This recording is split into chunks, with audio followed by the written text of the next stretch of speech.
Yes, good afternoon everyone. Today we are discussing one very important topic of class 11th called complex number. To start with, complex number is often written as in the form of z is equal to a plus iota b.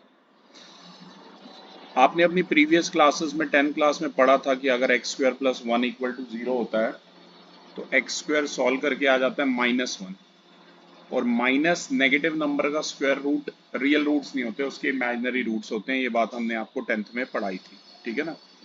तो ऐसा कुछ ही मैं समझाना चाहूँगा, जो भी मैं sketch pad पे लिखूंगा आप प्लीज़ साथ साथ नोट जरूर करिएगा, ठीक है। तो टॉपिक का नाम है कॉम्प्लेक्स नंबर और z इज इक्वल टू, अगर a प्लस आयोटा b का फॉर्म है तो इसका ये रिप्रेजेंटेशन होता है कॉम्प्लेक्स नंबर का, ठीक है। ये a जो होता है वो रियल वाला पार्ट होता है और ये b जो होता है ये इमेजिनरी पार्ट होता है। सबसे पहले ये बात याद रखिएगा।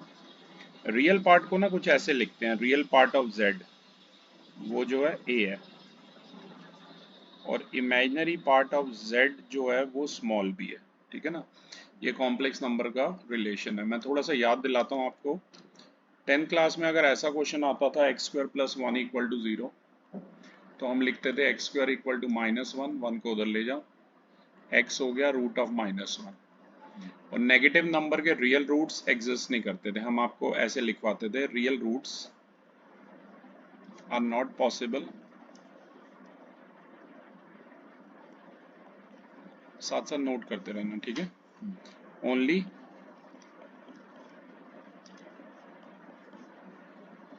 इमेजिनरी रूट्स आर पॉसिबल, ये चीज हम आपको लिखवाते थे अगर आपको ध्यान हो तो, ठीक है ना। लेकिन अब यहाँ पर ये जो रूट ऑफ -1 है इसे आई से रिप्रेजेंट करते हैं और आई का मतलब होता है आयोटा। आई का क्या मतलब होता है? आयोटा। स्पेलिंग है IOTA, आयोटा, ठीक है। तो आयोटा स्क्वायर क्या हो जाएगा? -1 हो जाएगा। अगर आप दोनों तरफ स्क्वायर रूट करेंगे, ऐसे आयोटा क्यूब की अगर आप वैल्यू निकालना चाहें तो आयोटा क्यूब को आप लिख सकते हैं iota square into iota. Iota square अभी अभी आपने सॉल्व किया, -1 होता है और -1 इंटू आयोटा क्या हो जाएगा? Minus iota. ऐसे ही अगर आयोटा की पावर 4 की वैल्यू आपको निकालनी हो तो वो होगा iota square into iota square, यानी कि -1 इंटू -1 यानी कि +1। तो ये आयोटा की कुछ वैल्यूज और कॉम्प्लेक्स नंबर का रिप्रेजेंटेशन आप बड़े अच्छे से ध्यान में रखना, ठीक है ना। कॉम्प्लेक्स नंबर एक बहुत ही इंपॉर्टेंट टॉपिक है, तो ध्यान दीजिएगा इसके बारे में, ठीक है। z is equal to a plus iota b से ऑफनली हम इसको रिप्रेजेंट करते हैं, ठीक है। अब इसके बाद थोड़ा सा आपकी बुक एनसीईआरटी आपके पास ही है, उससे मैं बताता हूँ आपको, ठीक है ना। तो कॉम्प्लेक्स नंबर में मैंने समझाया, नंबर्स ऐसे एग्जांपल होंगे 2 प्लस 3 आयोटा या -1 प्लस √3 आयोटा, ठीक है, या 4 प्लस -1/11 आयोटा, ठीक है। इसमें यहाँ जो 2 है ये रियल वाला पार्ट है और ये जो 3 है 2 प्लस आयोटा 3 में, ये इमेजिनरी पार्ट है। z is equal to a plus iota b में ऑलरेडी मैंने आपको समझा दिया कौन सा रियल होता है और कौन सा इमेजिनरी पार्ट होता है, ठीक है ना। जैसे कि दो कॉम्प्लेक्स नंबर दिए हुए हैं, z1 दिया a प्लस आयोटा b और z2 दिया हुआ c प्लस आयोटा d। ये तब इक्वल होंगे अगर स्मॉल a रियल पार्ट के इक्वल होगा, मतलब a is equal to c होगा, और इमेजिनरी पार्ट के इक्वल होगा, मतलब b is equal to d होगा। एक काम करेंगे हम, इसके कुछ इंपॉर्टेंट एग्जाम्पल भी मतलब कोशिश करेंगे इस वीडियो में करने की। सारे एग्जाम्पल तो मैं नहीं कर पाऊंगा पर कुछ एग्जाम्पल करके आपको जरूर समझाऊंगा और अपने एग्जाम्पल भी आपको जरूर दूंगा, राइट। जैसे कि एग्जाम्पल नंबर 1 पीयूष आप रीड कर सकते हैं। If 4x plus 3x minus y iota equals 3 plus minus 6 iota, where x and y are real numbers, then find the values of x and y. तो सबसे पहले यहाँ पर एक एग्जाम्पल दिया है, मैं बेटर होगा आपको लिख के समझाता हूँ इसका मीनिंग क्या है, राइट। ये एग्जाम्पल नंबर 1 है हमारा एनसीईआरटी से और इसका पेज नंबर है 77, राइट। क्वेश्चन दिया हुआ है 4x प्लस आयोटा ब्रैकेट में 3x minus y equal to 3 plus iota bracket -6। ये हमारा क्वेश्चन है। अभी अभी मैंने आपको समझाया था कि ये वाला जो पार्ट है रियल पार्ट है, ठीक है ना, इसमें ये वाला पार्ट इसका रियल पार्ट है, और ये जो आई लिखा हुआ है ये जो पार्ट है इसका ये इमेजिनरी पार्ट है, राइट। ऐसे ये वाला जो पार्ट है रियल पार्ट है, और ये वाला जो पार्ट है ये आई आयोटा को रिप्रेजेंट कर रहा है, ये इमेजिनरी पार्ट है। तो आप रियल पार्ट को रियल पार्ट से कंपेयर कीजिए और इमेजिनरी को इमेजिनरी से इक्वल कीजिए। अभी मैंने समझाया था कि दो कॉम्प्लेक्स नंबर अगर आपस में बराबर हैं तो उनके रियल रियल पार्ट बराबर होंगे और इमेजिनरी इमेजिनरी पार्ट बराबर होंगे। तो 4x हमारा आ जाएगा 3, यहाँ से x कितना आ जाएगा 3/4, और ऐसे ही इमेजिनरी पार्ट मतलब आयोटा से आयोटा डायरेक्ट काट सकते हो, इमेजिनरी पार्ट आप इसका 3x माइनस वाई लिख सकते हो और यहाँ पर -6 लिख सकते हो, ये ध्यान रखना, ठीक है। तो 3x माइनस वाई जो है वो किसके इक्वल आ गया -6 के, ठीक है। अब यहाँ पर आप वैल्यू डालेंगे किसकी x की, ठीक है। तो x के प्लेस पे आप क्या पुट कीजिए 3/4, राइट। तो ये हो जाएगा 3 into 3/4 minus y is equal to -6। तो ये कितना हो जाएगा 9/4 माइनस कितना हो गया ये 9/4 minus y is equal to -6।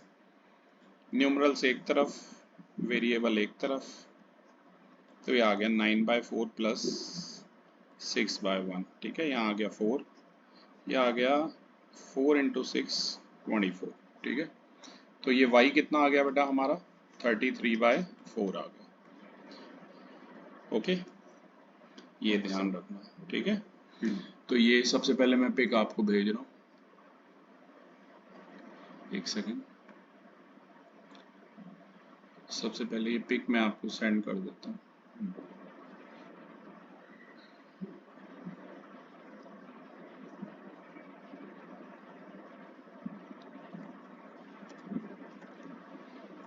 ये पिक मैंने आपको भेज दिया पीयूष, ठीक है। अब इसके बाद मैं अलजेब्रा ऑफ कॉम्प्लेक्स नंबर का एग्जांपल देता हूँ, ठीक है। और इसमें हम सीखेंगे एडिशन के बारे में, सब्ट्रैक्शन के बारे में, और associative law, commutative law, closure law, ये सब इन चीज़ों के बारे में हम सीखेंगे। एक सेकेंड, इन सब चीज़ों के बारे में हम सीखेंगे, ठीक है ना। मैं बोर्ड रब करके आपको समझाता हूँ। जैसे कि हेडिंग डाल लीजिए अलजेब्रा ऑफ कॉम्प्लेक्स नंबर, ठीक है ना, पेज नंबर 77 एनसीईआरटी पर है ये आप। और सबसे पहले हम addition of two complex number के बारे में बात करेंगे। ये सेक्शन है हमारा 4.3 आपकी एनसीईआरटी में, कि दो कॉम्प्लेक्स नंबर दिए हुए हैं तो उन्हें आपने कैसे ऐड करना है।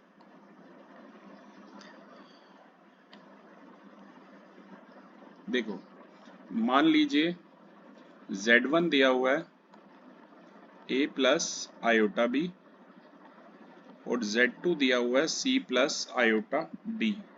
मैंने अभी आपको पहले भी बताया था, अगर आपको ऐड करना है ना तो इसके रियल और रियल पार्ट को आप ऐड कीजिए और इमेजिनरी पार्ट को ऐड कीजिए। a और c आपको पता है रियल पार्ट है, इन दोनों को ऐड कीजिए, और ये b और d इमेजिनरी पार्ट है, ऐसे आयोटा कॉमन ले लेना, ठीक है।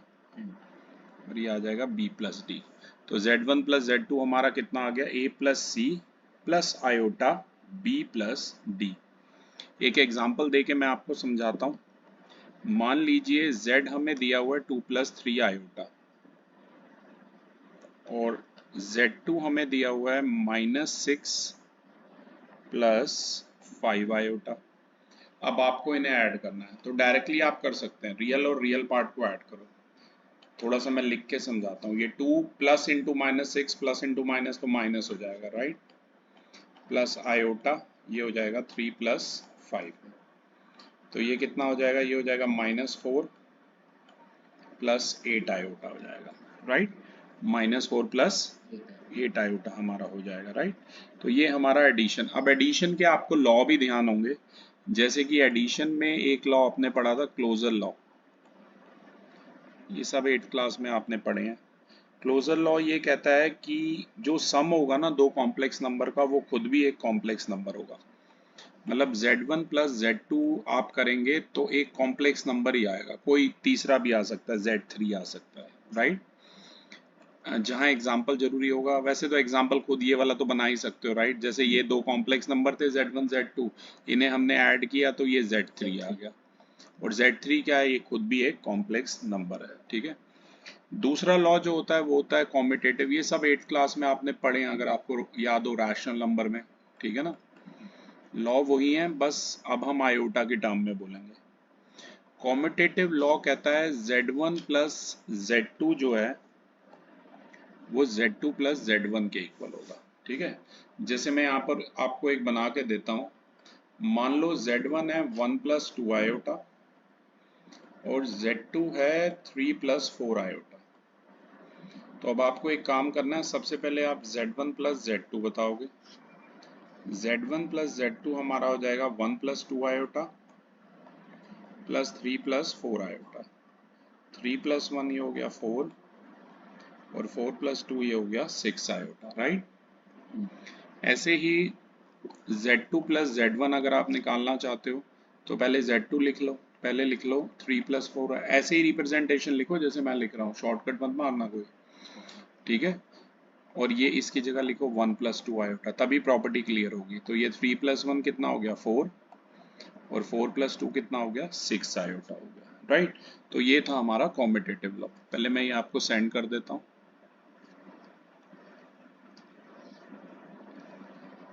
एक सेकंड दीजिए।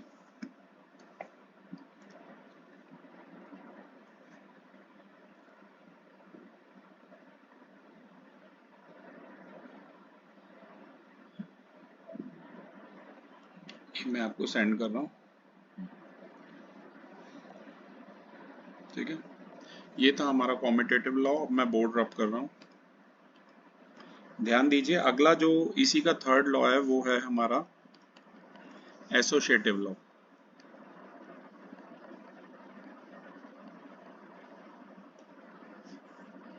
एसोसिएटिव लॉ कहता है कि Z1 plus Z2 plus Z3 जो है वो इक्वल होगा Z1 plus Z2 plus Z3 के। अब लेट कर लीजिए, इजी सा एग्जांपल बनाते हैं। लेट कीजिए, Z1 दिया हुआ है 1 प्लस 2 आयोटा, Z2 दिया हुआ है 3 plus 4 iota, I for iota, you know that. Z3 दिया हुआ है 5 प्लस 6 आयोटा। अब पहले लेफ्ट हैंड साइड सॉल्व करते हैं एसोसिएटिव लॉ की, जो कि थी Z1 प्लस Z2 प्लस में Z3। Z1 की जगह 1 प्लस 2 आयोटा, Z2 की जगह 3 प्लस 4 आयोटा और Z3 की जगह 5 प्लस 6 आयोटा। अब इसे ऐड करो, रियल और रियल पार्ट को। पहले 1 प्लस 2, 1 प्लस 3 आ गया 4 और 2 प्लस 4 आ गया कितना 6 आयोटा। यहाँ आ गया ये 5 प्लस 6 आयोटा। ये 4 और 5 को ऐड कीजिए 9 और 6 और 6 आ गया 12 आयोटा, ठीक है। अब जैसे LHS सॉल्व किए वैसे RHS भी कीजिए। RHS थी Z1 plus Z2 plus Z3। Z1 की जगह लिखिए 1 प्लस 2 आयोटा, Z2 की जगह लिखिए 3 प्लस 4 आयोटा और Z3 की जगह लिखिए 5 प्लस 6 आयोटा। तो ये हो जाएगा 1 प्लस 2 आयोटा प्लस में ये 3 प्लस 5 कितना हो गया 8 और 6 और 4 हो गया 10 आयोटा। अब इसे भी खोल लो और 1 और 8 को इकट्ठा ले लो 9 और 2 आयोटा प्लस 10 आयोटा, ये आयोटा लिखा, राइट। ये 12 आयोटा आ गया, यानी कि LHS और RHS बराबर आ गई। इसका मतलब एसोसिएटिव लॉ भी जो है हमारा इक्वल परफॉर्म हो गया। ये मैं आपको सेंड कर रहा हूँ, राइट। आई होप आपने कर लिया होगा मेरे साथ ही, ओके। इसके बाद हम बात करेंगे एसोसिएटिव लॉ के बाद एग्जिस्टेंस ऑफ एडिटिव आइडेंटिटी की, ठीक है ना। देखो ये बहुत आसान है, इसमें कोई नया नहीं है। एग्जिस्टेंस ऑफ एडिटिव आइडेंटिटी तो ये मैं आपको यहाँ बुक से ही बता देता हूँ, राइट। एक मिनट, क्योंकि ये काफी इजी है, राइट।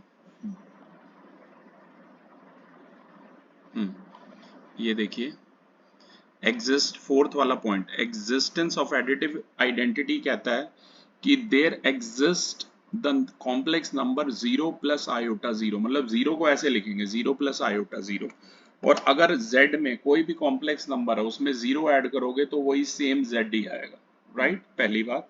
दूसरी बात, एडिटिव इनवर्स, अगर आपको एडिटिव इनवर्स रैशनल नंबर का याद हो कि p बाय q का एडिटिव इनवर्स होता था माइनस p बाय q।